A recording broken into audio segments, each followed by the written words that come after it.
He thought I didn't know. That's what I kept coming back to, in the quiet moments, in the spaces between his lies and my silence, in the long, empty hours when he was working late and I was sitting in our apartment, staring at the ceiling, letting the truth settle into my bones like winter cold. He thought I didn't know. He thought he was being careful, clever, the kind of alpha who could have everything, the perfect public image, the devoted omega waiting at home, and the secret pleasures he thought he'd hidden so well. He thought I was blind. He thought I was weak. He thought my love for him made me stupid. And maybe, once, it had. Maybe there was a version of me, softer, more trusting, desperate to believe in the fairy tale we'd built. Together, who would have seen the signs and looked away? Who would have convinced herself that his explanations made sense? Who would have swallowed her doubts and smiled and continued being the perfect, oblivious partner he wanted? But that version of me died the night I found the truth. Not loudly. Not dramatically. There was no screaming, no confrontation, no moment of cathartic release. Just a quiet death. The person I had been, the Omega who believed in Kang Ji-hyun, who trusted him completely, who had built her entire world around the certainty of his love, simply ceased to exist, and in her place, something else began to grow. Something patient, something cold, something that knew how to wait. So I smiled. I kept loving him, or performing love so perfectly that even I sometimes forgot it wasn't real anymore. I held his hand at public events. I laughed at his jokes in front of our friends. I let him kiss my forehead and tell me he was lucky to have me. And all the while, I collected every message, every call log, every unexplained absence, every small, damning detail that he thought I was too trusting to notice. He thought I didn't know, but I knew everything. And I was going to make sure everyone else knew too. I met Kang Ji-hyun when I was 24 years old. Back then, I believed in love. Not the fairy tale kind. I had never been naive enough for that. But I believed in partnership, in loyalty, in the quiet, steady devotion that could grow between two people who chose each other every single day. Ji-hyun made choosing him easy. He was everything an alpha was supposed to be. Charismatic without being overwhelming, confident without being arrogant, attentive in ways that felt genuine rather than performative. When he looked at me, I felt seen, not just observed, not just evaluated, but truly understood. Our relationship developed quickly, but not recklessly. Every step felt deliberate, intentional, like we were building something meant to last. His family approved of me. My family was thrilled. Kang Ji-hyun was a catch by any standard. And my mother had already started planning the wedding before he'd even proposed. The proposal came after 18 months. Not too fast. Perfect timing, like everything else in Ji-hyun's carefully managed life. He took me to the restaurant where we'd had our first date, reserved the entire back terrace. There were candles and flowers, and a string quartet playing. Something soft and classical. He got down on one knee with a ring that must have cost more than my first apartment. And his voice actually trembled when he asked me to be his. I said yes. Of course I said yes. Because I loved him. Because I believed he loved me. Because I couldn't imagine a future that didn't have him at the center of it. We became the couple everyone admired. Stable, elegant, untouchable. At galas and business events, people gravitated toward us like we were the living embodiment of what an alpha omega partnership should be. Ji-hyun would keep his hand on my lower back, possessive and proud, and I would smile and make conversation and exist as the perfect complement to his brilliance. Privately, I was devoted. Not weak. I had never been weak. But sincere. I supported him quietly, the way water supports a ship. I didn't need to be in the spotlight. I didn't need public recognition. I just needed to know that I was his, and he was mine, and that was enough. He always comes back, I told myself, on the nights when he worked late or traveled for business or seemed distracted by something he wouldn't share. He always comes back. That's enough. I believed it. For 3 years, I believed it. The first sign was so small that I almost missed it. A text message. His phone was on the kitchen counter, screen facing up, and I glanced at it without thinking. The way you glance at Anything in your peripheral vision. Just a flash of a name I didn't recognize and a preview of words that seemed familiar, intimate. Can't stop thinking about last night. I froze. The words hung in my mind, burning themselves into my memory. Can't stop thinking about last night. Last night, when Jihyun had told me he was stuck in a late meeting with investors. Last night, when I had waited up until midnight with dinner growing cold on the table. Last night, when he had finally come home, kissed my forehead, and apologized for being so busy. A meeting. With investors. That's what he had said. I heard the bathroom door open. Jihyun emerged, hair still damp from his shower. A towel draped around his shoulders. He saw me standing by the counter and smiled. That easy. Confident smile that had made me fall in love with him. Everything okay? I looked at him. At his handsome, trustworthy face. At the alpha who had promised to love me, to protect me, to choose me every single day. Yes, I said. My voice was steady. I had always been good at controlling my voice. Just tired. He crossed the kitchen and pulled me into his arms. His scent surrounded me. Familiar, comforting, home. I breathed it in and felt my doubts begin to dissolve. It was probably nothing, I told myself. A colleague. A friend. You're being paranoid. You work too hard, he murmured against my hair. I don't deserve you. I closed my eyes, leaned into his warmth, let myself believe him. Everyone deserves someone, I said. He held me tighter. I didn't ask about the message. I didn't check his phone. I told myself I was being trusting, mature, secure in our relationship. The truth was simpler. I was afraid of what I might find. The second sign came 3 weeks later. We were at a charity gala, one of those glittering events where everyone who mattered gathered, to be seen caring about something. I was wearing a deep navy suit that Jihyun had chosen for me. My hair styled simply, my smile practiced and perfect. Jihyun was working the room the way he always did, effortless, magnetic. Everyone wanted a moment with him, and he gave each person just enough attention to feel special before moving on. I stayed close, as I always did, the silent partner who made him look complete. And then I saw her. She was beautiful. That was my first thought, an objective observation, not jealousy. Tall and elegant, with dark hair swept up to reveal a graceful neck. An omega, I thought, though there was something about her, bearing that suggested she didn't fit neatly into any category. She wore a deep red dress that demanded attention without asking for it. She was looking at Jihyun, not the way everyone else looked at him, with professional interest or social calculation. She looked at him like she knew him, like there was a secret between them that no one else in the room could access. Jihyun didn't look at her. Not once. He continued circulating through the room, his hand occasionally finding my lower back, his attention seemingly focused entirely on the conversations around him. But I noticed that he never turned in her direction, never acknowledged her presence at all. It was too deliberate. Too careful, the way someone avoids looking at the thing they most want to see. I excused myself to the restroom. When I returned, she was gone. Jihyun was waiting for me with a glass of champagne. There you are. I was starting to worry. Just needed a moment. I took the champagne, sipped it, let the bubbles dissolve on my tongue. Did I miss anything? Nothing important. He smiled. Ready to go home. I nodded. I let him lead me out of the gala, his hand warm on my back, his presence solid and reassuring beside me. I in the car.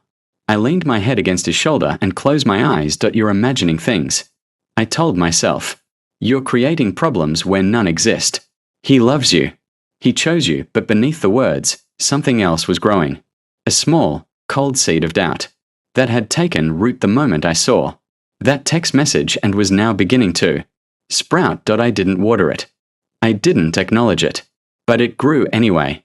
The third sign was physical. Jihyun came home. Late, another meeting that had run long. I was in the living room, pretending to read, when I heard his key in the lock.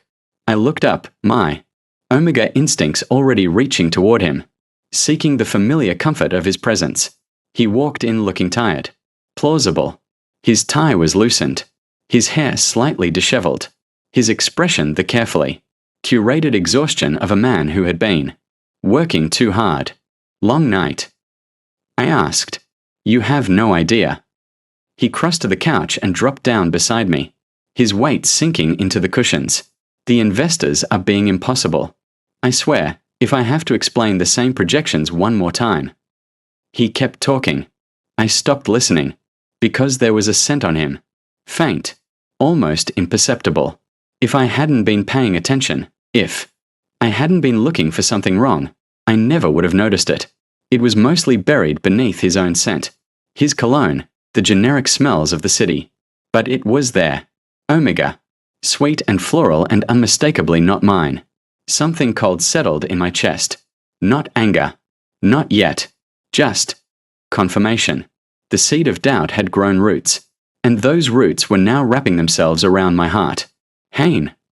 Jihyun was looking at me. Did you hear what I said? I blinked. Smiled. The expression felt like a mask, but it must have looked real enough because he didn't question it. Sorry. I'm just tired too. I reached out and touched his face. My fingers traced the line of his jaw, the jaw I had kissed 1,000 times, the jaw that had rested against my hair while he whispered promises I now knew were lies. You should get some rest. He caught my hand, pressed a kiss to my palm. What would I do without you? You'd have to find someone else to lie to, I thought. I don't know, I said softly, but you'll never have to find out. He smiled, grateful, relieved, believing every word. He went to shower. I stayed on the couch, my hand still warm where he had kissed it, and I felt something inside me finish dying. This wasn't a mistake. This wasn't a misunderstanding. This was a pattern. The text message. The woman at the gala. The scent that wasn't his. 3 points forming a triangle of betrayal that I could no longer ignore. I had choices. I could confront him. I could scream and cry and demand answers. I could leave, pack my things and walk out and never look back. But what would that accomplish? He would deny everything. He was good at that. Smooth, convincing, expert at making me doubt my own perceptions. He would twist the facts, offer explanations, make me feel like I was being paranoid and insecure and unfair. And even if he couldn't convince me, he would still win. Because a public breakup would be a scandal, and scandals fade. In 6 months, he would be fine. In a year, he would have someone new. My pain would be a temporary inconvenience, a small bump on his otherwise perfect trajectory. I didn't want him to be fine. I didn't want him to recover. I wanted him to lose. Not just me, everything. His reputation. His power. His carefully constructed image of the perfect alpha. I wanted to destroy him so completely that he would spend the rest of his life regretting the moment he decided I wasn't enough. But destruction required patience, required planning, required me to become someone I had never been before. I stood up, walked to the bedroom, climbed into bed beside the man who had been betraying me for God knows how long. He was already asleep, breathing slow and deep, peaceful, trusting. I lay beside him in the dark and stared at the ceiling. And I began to plan. The hardest part wasn't finding the evidence. It was pretending I wasn't looking for it. Every morning, I woke up beside him. I made coffee the way he liked it, black, 1 sugar. I asked about his day, his meetings, his plans. I listened to his answers with the same attentive expression I had always worn, nodding in all the right places, offering support in all the right ways. Every night, I welcomed him home. I let him kiss me. I let him hold me. I performed the role of the devoted Omega so perfectly that even I sometimes forgot it was a performance. And all the while, I watched. I learned his patterns. The way he angled his phone away from me when certain messages came in. The slight tension in his shoulders when he was lying about where he'd been. The specific tone of voice he used when he was constructing an explanation. Too smooth. Too practiced. The verbal equivalent of a rehearsed alibi. I learned her name. Seo Seon. An Omega from a minor but ambitious family. The kind that saw association with Kang Jihyun as a stepping stone to greater things. She was beautiful. Of course. Young. Eager. Everything I had been when I first met him. I learned their routine. The apartment he kept in the Eastern District. Leased under a shell company I traced through 3 layers of obfuscation. The Tuesday and Thursday meetings that were actually hours spent in her bed. The business trips that weren't entirely business. I collected everything. Screenshots of messages forwarded to his cloud account. He'd forgotten. I had the password. Forgotten that I had set it up for him in the first place. Call logs showing the frequency and duration of their conversations. Credit card statements with charges at restaurants he'd never taken me to. Hotels he'd claimed were for visiting clients. I created a file. Encrypted. Hidden. Growing larger every week. Not obsessively. That was the key. I didn't let myself become consumed by the hunt. I maintained my life, my appearance, my relationships. I went to lunch with friends and smiled and laughed and never mentioned what I knew. I attended events on Jihyun's arm and performed the role of the perfect partner while cataloging every person in the room who might be useful. When the time came. Methodical. That was the word I held onto. Methodical, not emotional. Strategic, not desperate. Jihyun noticed nothing. Why would he? I was the same Omega I had always been. Soft. Trusting. Eager to please. He had spent years training me to be exactly what he wanted. And now that training was serving a purpose he could never have anticipated. "You've been so calm lately," he said one evening. His hand absently stroking my hair as we watched television. "It's nice." I looked up at him. Smiled. "I've just been feeling settled. Content. Good." He pressed a kiss to my temple. "You deserve to be happy." I will be, I thought. Just not for the reasons you imagine. That's all I want, I said. For us to be happy together. His arm tightened around me. Protective. Possessive. Blind. I closed my eyes and let him hold me. And in my mind, the file grew larger. The thing about lies is that they require maintenance. At first, Jihyun had been careful. His deceptions were elaborate, layered, designed to withstand scrutiny. He anticipated my questions and prepared answers. He covered his tracks with the precision of someone who understood exactly what he stood to lose. But as the months passed and I showed no signs of suspicion, something shifted. He got comfortable, complacent, careless. The late nights became more frequent. The explanations became thinner, less detailed, delivered with the casual confidence of someone who no longer expected to be questioned. He stopped hiding his phone as carefully, stopped checking his clothes for traces of a scent. He thought I didn't know. He thought my silence meant ignorance. He had always underestimated quiet people, confusing our stillness with stupidity, our patience with passivity. It was the greatest gift he could have given me. One night, he came home at 2 a.m. I was in bed, pretending to sleep, when I heard him stumble through the front door. He was drunk, not falling down drunk, but loose, uninhibited. His usual control eroded by whatever he'd been drinking. He made his way to the bedroom, stood in the doorway, swaying slightly, looking at my sleeping form. "Seon," he murmured. Her name. He had said her name while looking at me. I kept my breathing slow, even, the rhythm of someone deeply asleep. He shook his head, as if clearing it. "Hain," he corrected himself, too late. I meant Hain. He climbed into bed beside me. His arm draped over my waist. His breathing evened out into sleep within minutes. I lay there in the dark, his arm heavy across my body, and I felt something cold and final settle into place. You just gave me everything I needed. I didn't sleep that night. I didn't need to. I was running on something stronger than rest, a pure, crystalline clarity that made every moment feel sharp and significant. The end was coming. I could feel it approaching like a storm on the horizon. And I would be ready. The opportunity came 6 weeks later. Kang Corporation's annual gala. The biggest event of the year, a gathering of everyone who mattered in our world. Investors, politicians, media, rivals.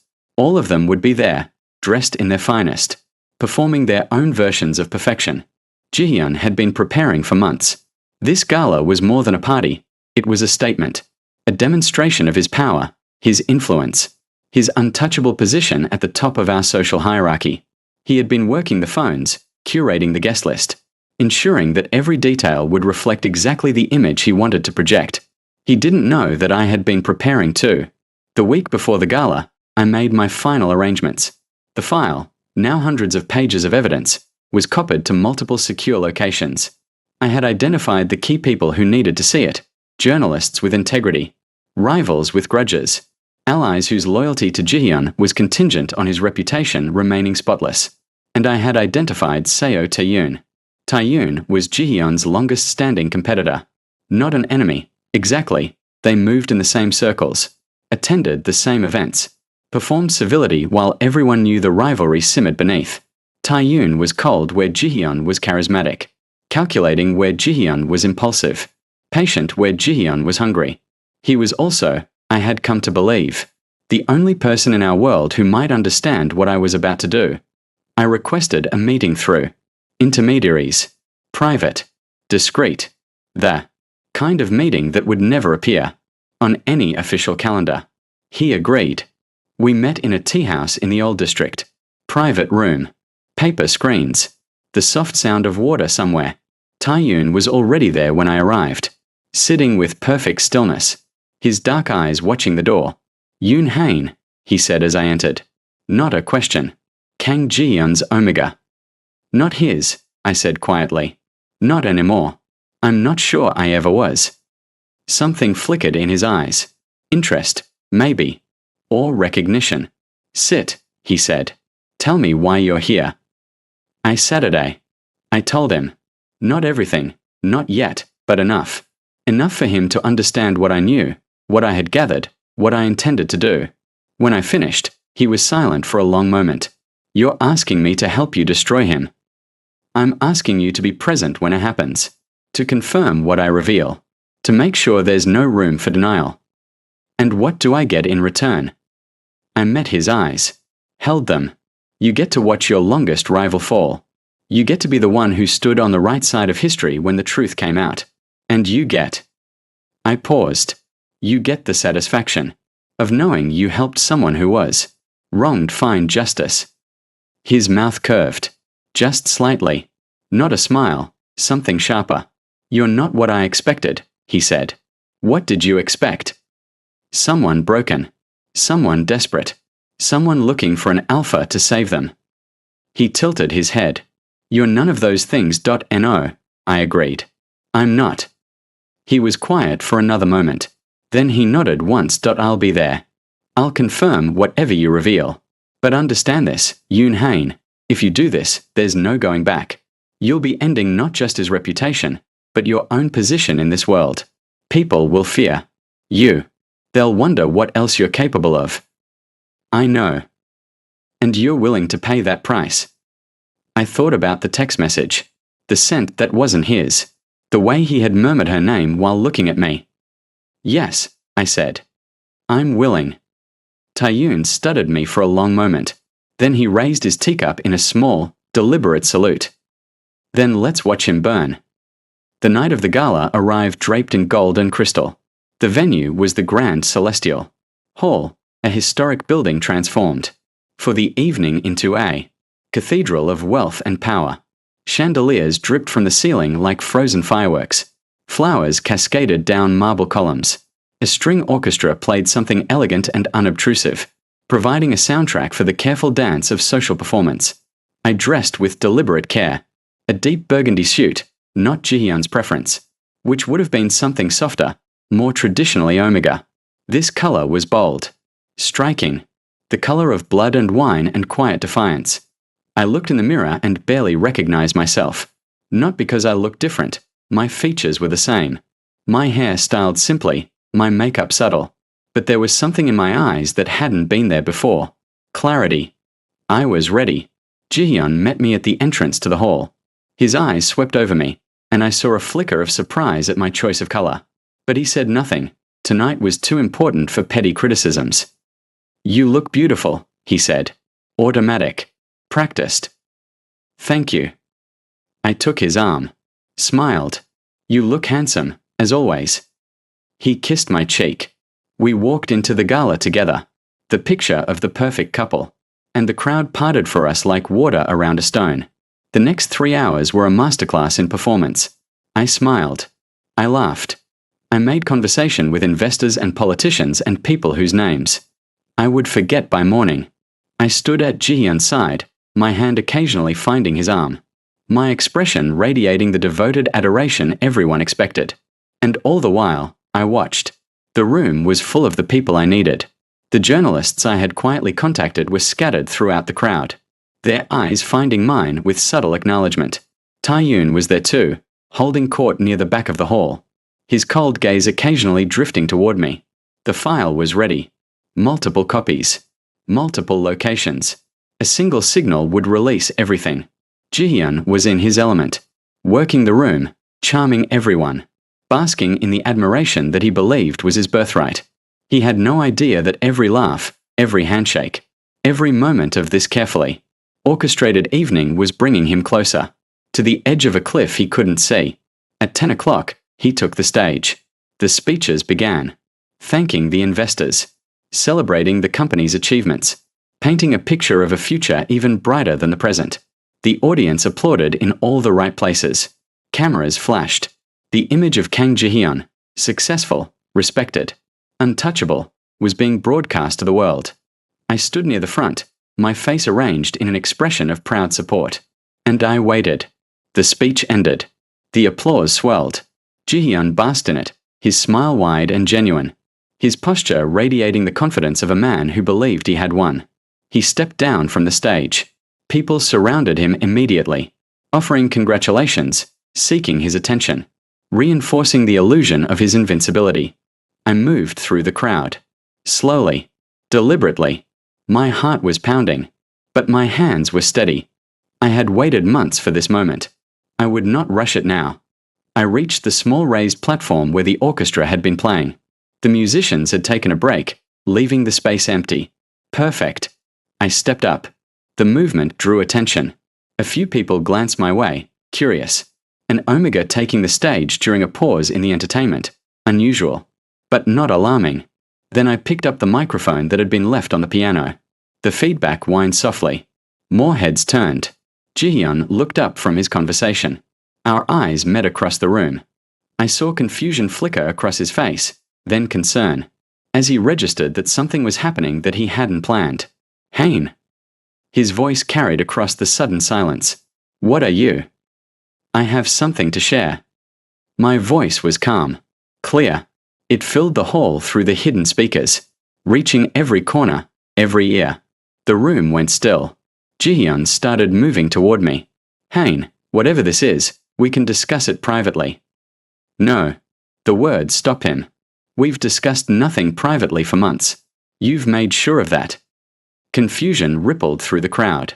People were looking between us, sensing the electricity in the air, the approaching storm. I've been with Kang Ji-hyun for 3 years, I continued.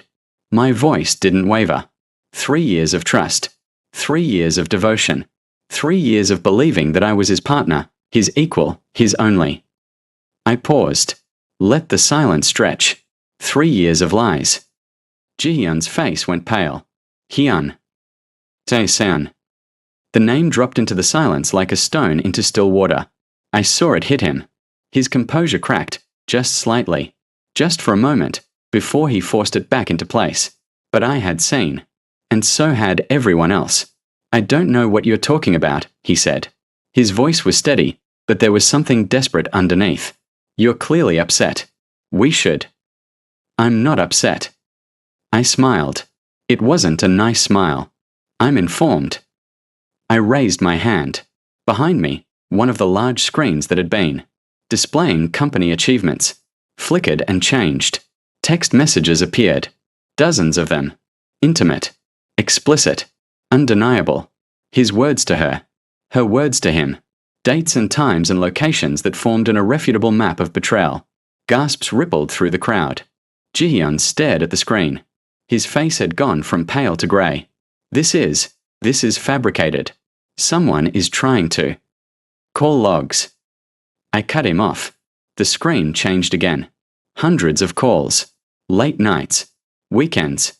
Business trips that weren't business. Stop this. Credit card statements. Hotel charges. Restaurants you never took me to. Gifts you never gave me. Hein, please. Your cloud account. The screen showed one final image. A photograph, Ji-hyun and Seon together, his arm around her waist, her head on his shoulder. Intimate. Happy. Real. You. Forgot I had the password. The silence that followed was absolute. Jihyun stood frozen in the center of the room, surrounded by everyone who mattered in his world. And for the first time in his life, he had nothing to say. Because there was nothing to say. The evidence was overwhelming. Incontrovertible. Public.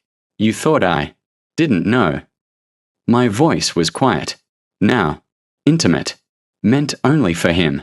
Though everyone could hear. You thought I was blind. You thought my love for you made me stupid. I stepped down from the platform. Walked toward him through the parted crowd. People moved out of my way like I was something dangerous. And maybe I was. You were so careful about hiding it, I said, stopping a few feet away.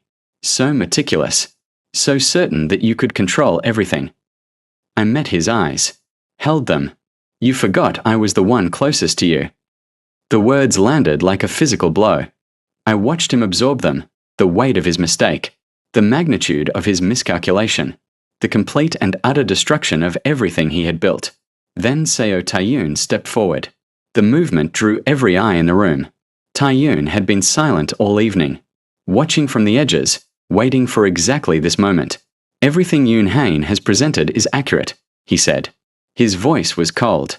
Clinical. The voice of someone stating undeniable facts. I've conducted my own investigation. The evidence is irrefutable. Jihyun's head snapped toward him. You. Kang Jihyun has been conducting an extramarital affair for approximately 18 months. He has used company resources to facilitate this affair.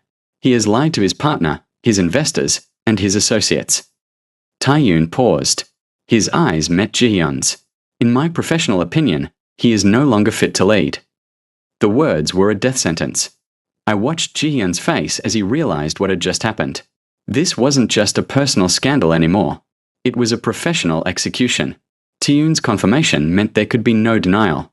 No spin, no careful PR campaign to salvage his reputation. He was finished. The gala ended in chaos. Journalists swarmed. Investors demanded answers. Jihyun's carefully constructed world collapsed. Around him like a house of cards in a hurricane. His board of directors was already calling emergency meetings. His biggest clients were distancing themselves. His allies were suddenly very busy, very unavailable, very gone. I watched it all from the edge of the room. Still. Quiet. The eye of the storm. I had created. People looked at me differently now. Not with pity. That would have been unbearable. With something closer to awe. Or fear. I had spent 3 years being invisible. The quiet Omega in the background.